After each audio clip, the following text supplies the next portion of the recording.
সালাম আলাইকুম, কেমন আছেন? আশা করি অনেক অনেক ভালো আছেন। অন্য জাতির প্রতি রইল আমার আন্তরিক শুভেচ্ছা। আজকে আপনার একটা ভুল আমি আজকে প্রমাণ করে যাব।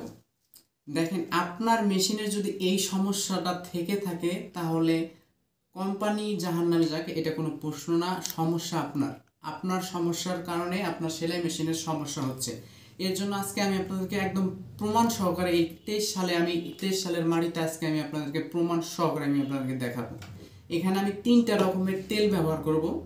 যে তেল, কোন তেল মেশিনের জন্য খুবই পারফেক্টময় একটা তেল, এটা আপনাকে প্রমাণ করে দেখাবো। এটা আমি পার্সোনালি, এটা আমার দোকানে আমি এই মেশিনটা আমি কিন্তু সেকেন্ড হ্যান্ড মেশিন নিয়েছি। যখন আমি মেশিনটা নিয়েছি তার অতিরিক্ত শব্দ দূষণ ছিল। এখন আমি যে মেশিনটা নিয়েছি এখন চালাই, এটা আমি আপনাদেরকে দেখাবো যে আগের তুলনায় এখন মেশিনটা কতটুকু শব্দ কম। দেখেন, আপনার সেলাই মেশিনের আপনি প্রত্যেকটা পার্টস আপনাকে দেখতে হবে। এই সমস্যাটা যদি আপনার মেশিনের থাকে তাহলে বুঝতে হবে এই মেশিনের সমস্যার দায়ী হচ্ছেন আপনি। দেখেন, জুম করতে হবে। এখানে নীল কালারের একটা চিহ্ন দেখা যাইতেছে। এই নীল কেন হয়? এই পার্টস আজীবন আপনার নীল হবে না যদি আপনি একটা সমস্যা করেন। এই সমস্যাটা যদি আপনার হয়, সেলাই মেশিনের কোম্পানির কোনো দোষ নাই, দোষটা হলো আপনার। এটা আমি আপনাদের কাছে প্রমাণ করে দেখব। প্রত্যেকটা পার্টস এরকম নীল ছিল, আমি অনেক কষ্ট করে এই নীলটা সমাধান করছি।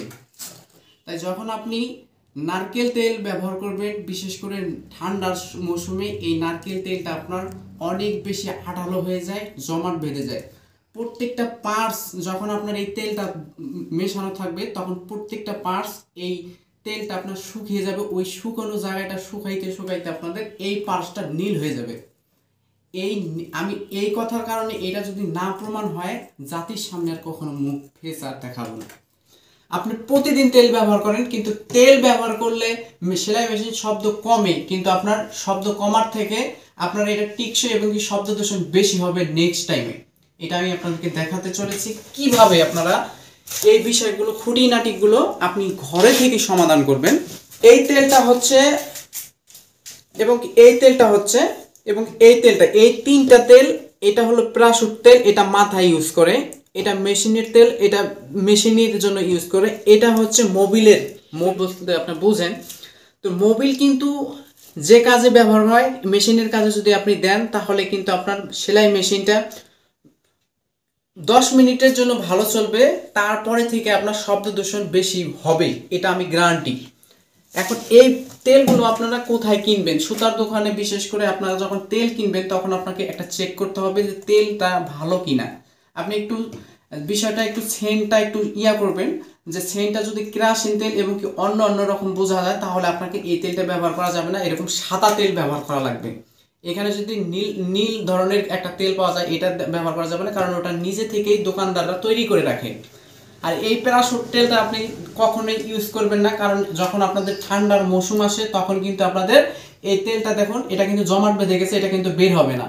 আর যখন আপনাদের এই তেলটা ব্যবহার করবেন তখন কিন্তু মেশিন কিন্তু আপনাদের এই জমাট আরো বেশি হবে।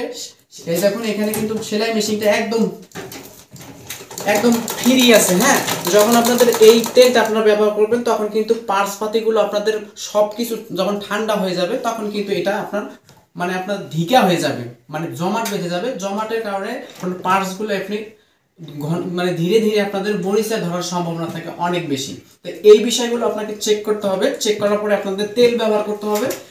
তেলের নিয়মটা আপনাকে দেখাতে হবে। এই তেলটা আপনি কোথায়, প্রথমে আপনি তেল কোথায় ব্যবহার করবেন সেটা আমি আপনাদেরকে দেখাবো।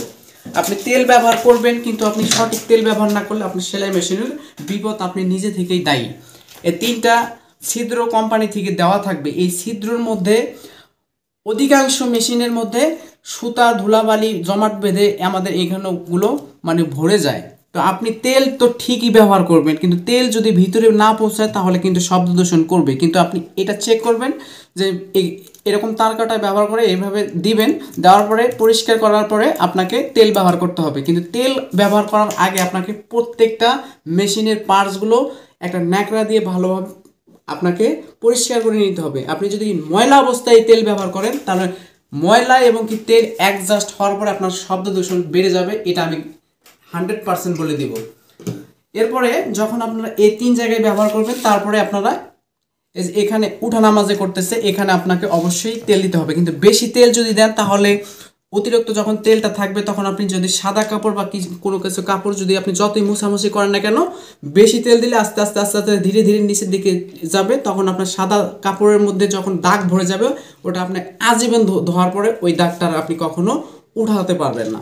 তাই এটা এই জায়গাটা আপনাকে তেল দিতে হবে একটু সেভ করে। এরপরে এখানে কিন্তু একটা ছিদ্র দেখা যাচ্ছে, এখানে একটা ক্যাম আছে, এই ক্যামের এখানে আপনাদের একটা নাটের একটা সিস্টেম আছে, এটা যখন ঘুরবে তখন কিন্তু আপনাদের এখানে বেশি শব্দ হয় সেলাই মেশিনের, এখানেও আপনাকে হালকা পরিমাণে আপনাকে তেলটা ব্যবহার করতে হবে। এরপরে এটা আপনাকে ঢাকনাটা খুলতে হবে, খোলার পরে যে যতগুলো পার্টস দেখতে পারতেছেন এই পার্টসগুলোতে আপনারা সুন্দরভাবে তেল ব্যবহার করবেন। তেল দিলেন, এখন এখানে তেল দিবেন, আপনার উপরে সাউন্ডটা একটু কমবে, কিন্তু ভিতরে যে সাউন্ডটা এটা আপনার সাউন্ডটা থেকেই যাবে। তখন আপনাদেরকে কি করতে হবে, ফিতাটা সুন্দরভাবে ফেলে দিতে হবে। ফেলে দেওয়ার পরে তখন আপনাদের সুন্দরভাবে এভাবে দিতে হবে। দেখুন, সব থেকে বেশি আমাদের সেলাই মেশিনের একটাই যন্ত্র থাকে, এই যন্ত্রটা যখন আপনার বেশি লুজ হয়ে যাবে, দেখেন এখানে প্রত্যেকটা লাভটা আপনি এভাবে একটু চেক করবেন।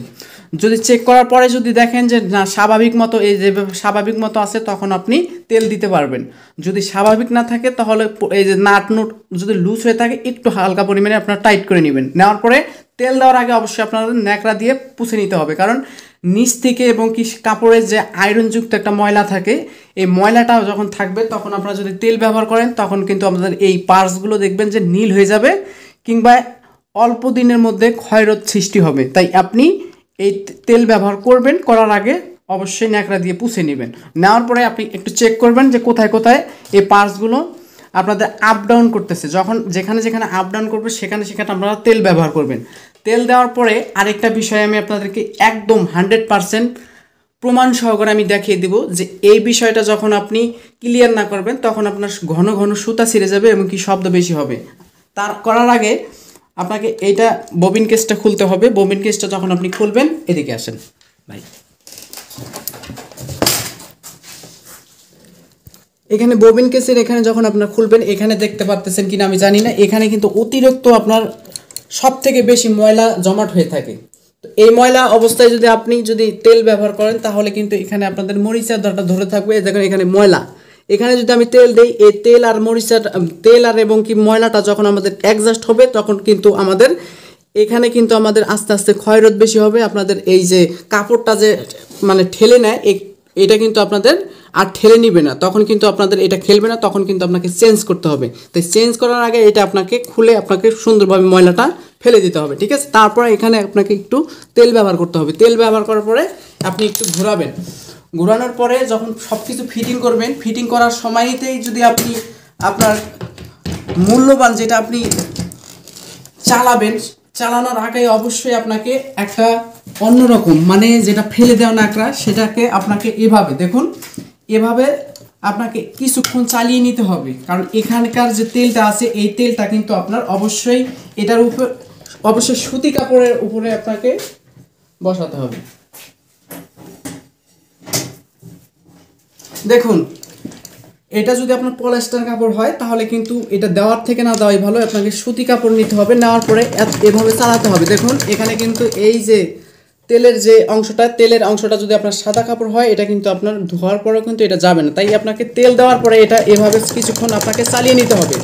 চালিয়ে নেওয়ার পরে আপনাকে দেখুন আগের থেকে সাউন্ড কোয়ালিটিটা অনেক বেশি ভালো হয়েছে। তো এটাই আমি আপনাদেরকে বলি, ঠান্ডার মৌসুমে কিন্তু শব্দ দূষণ বেশি করে। কেন করে এটা আমি আপনাদেরকে দেখাই।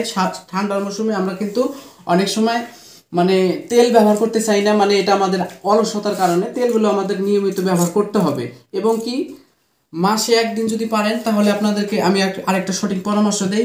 এই তেলের সাথে মাসে একদিন যদি আপনি মানে মেশিনটা ফ্রি রাখতে চান, কেরোসিন তেল এবং কি আপনার এই তেলটা একটু মিক্স করবেন, করার পরে প্রত্যেকটা পার্টসে দিবেন। কেরোসিন তেল হচ্ছে আপনাদের ক্ষয়রোধ, যেটা মরিচা ধরা থেকে একদম দাও মাছ কেরাসিন তেল আপনারা যদি যে একটা প্রমাণ দেখবেন, যদি আপনার খুব মরিচা থাকে আপনি কেরাসিন তেলের মধ্যে একদিন চুবিয়ে রাখবেন, দেখবেন যে মরিচাগুলো ঘন ঘন হয়ে তেলটা একদম আপনাদের কালো কালো হয়ে গেছে। তাই এটাই আমি আপনাদেরকে বোঝাচ্ছি যে একটু যদি মাসে একবার যদি আপনি যদি কেরাসিন তেল এই তেলের সাথে একটু মিক্স করে দিতে পারেন, তাহলে আপনাদের মেশিনের কোয়ালিটিটা ভালো থাকবে, সুন্দর ফ্রেশ থাকবে। তো আশা করি আজকের ভিডিওটা আপনার কাছে অনেক বেশি গুরুত্বপূর্ণ হবে না। কেরাসিন তেল মরিচের জন্য খুবই পারফেক্টময় একটা তেল। আর আরেকটা উদাহরণ দিচ্ছে, আপনি ব্র্যান্ডের একটা শ্যাম্পু মাখেন, কিন্তু আপনি প্রতিনিয়ত আপনি সয়াবিন তেল ইউজ করেন, তাহলে আপনার চুল ভালো থেকে খারাপ হবে, জট বেঁধে যাবে।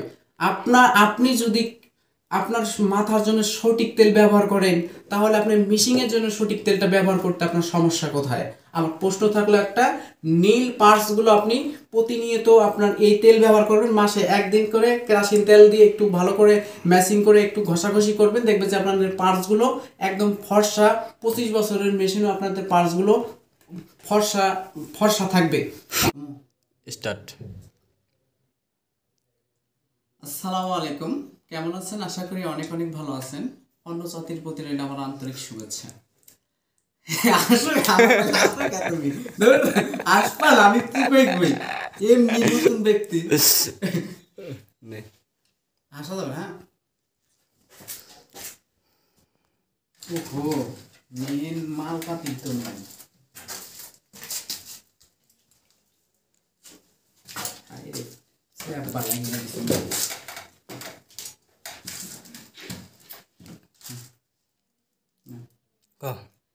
আসসালামু আলাইকুম, কেমন? না আসবে না, তারপরে চাই রয়েছি তো কথা আমি